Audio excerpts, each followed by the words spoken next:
NBA free agency winners and losers. My first loser is going to be the Denver Nuggets. Overall, my thoughts about Denver, I thought that they should have been more serious this summer because you're coming off of a loss in the first round against a Minnesota team that was without Anthony Edwards for a large chunk of that series. Then DiVincenzo goes down, their best shooter, yet they still lost in 6. I felt they should have done more to legitimize themselves as contenders out west.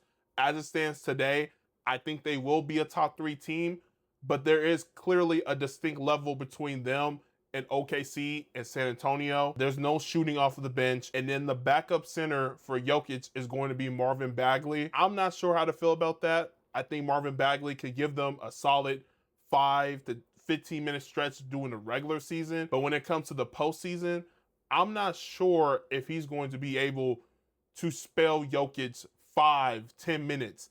And that's usually been the problem with these Nuggets teams, is that without Jokic, they can't compete with the best in the West. And from now till training camp, we'll see if the Nuggets are able to add to this roster, because as it stands, I don't see them as a legit title contender. Switching over to my first winner, it's obvious it has to be the Philadelphia 76ers. Philly went from having serious questions about their future to now being true title contenders. You add Jaylen Brown, you gave up a bad Paul George contract, and you were able to acquire LeBron James via free agency. Philadelphia has a strong core, and their top players are fairly young. I didn't even get into them drafting Phylon.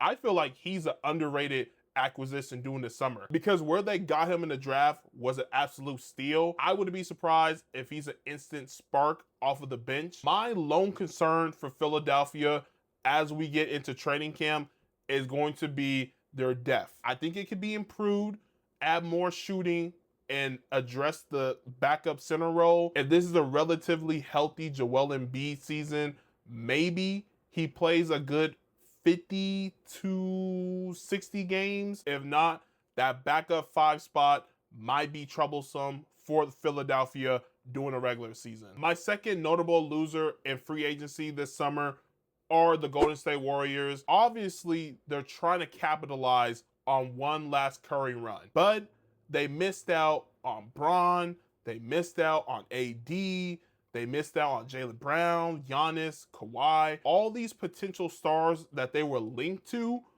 but it never felt like Golden State was close to acquiring them. The expectation was for Golden State to get one more star.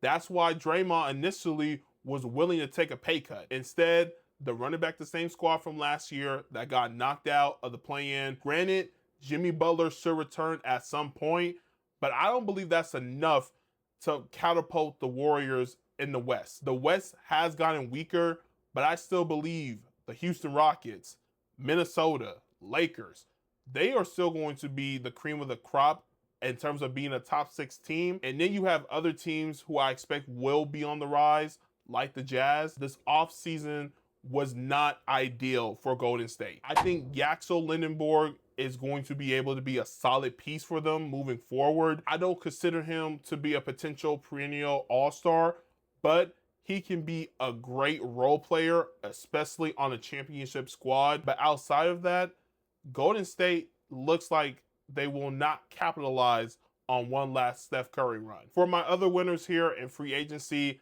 I had to go with a collection of teams, that being the lower half of the East. In particular, I got the Wizards, the Bulls, and the Nets. For Washington, I think that their offseason was technically the trade deadline, being able to get Trae Young, AD, and then having the first overall pick in the draft, getting into Bonza.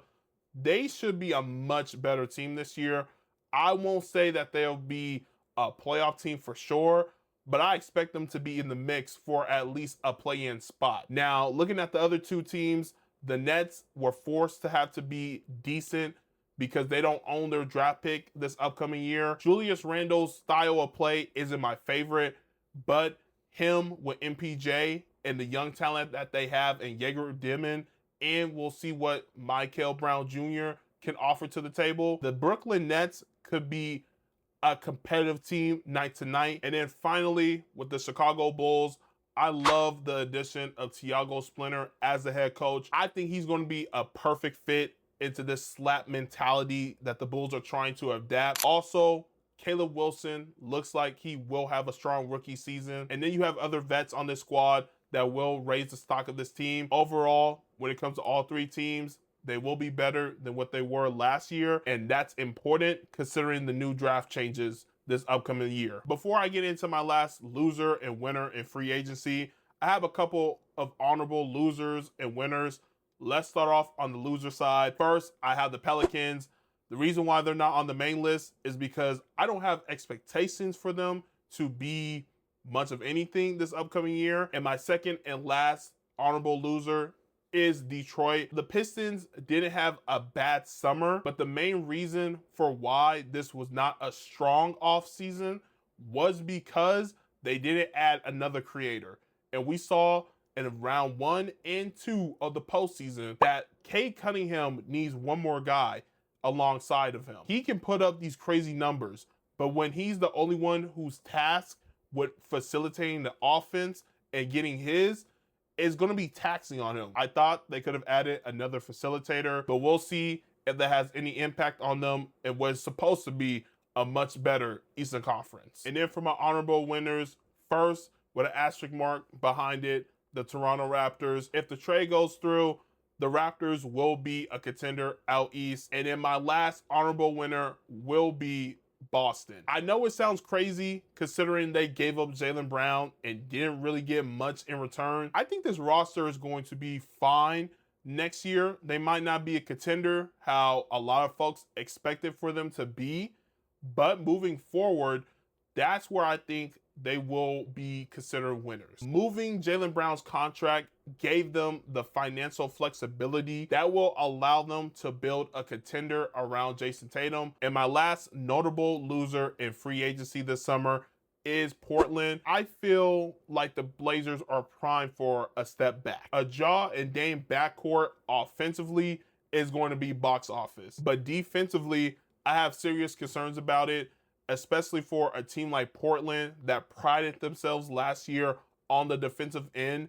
I feel like that will cause them to have a step back, at least in that category. Also, I don't think they added enough pieces around the margin. Don't get me wrong, I wasn't expecting Portland to make a ton of moves to compete with OKC and San Antonio. However, I did think that there was a chance for them to add more to this roster to be a top 6 team this year out west. Also in Portland, I don't like the current situation regarding ownership. I feel like it's crazy for an experienced coach like Mike Norrie to have to sign a 1-year deal. Also, there's rumors about maybe the Blazers getting moved. This time last year, the sentiment around Portland was much different and had better vibes compared to where Portland are this summer. And my final winner in free agency this summer is Miami. The Heat were finally able to get a huge piece,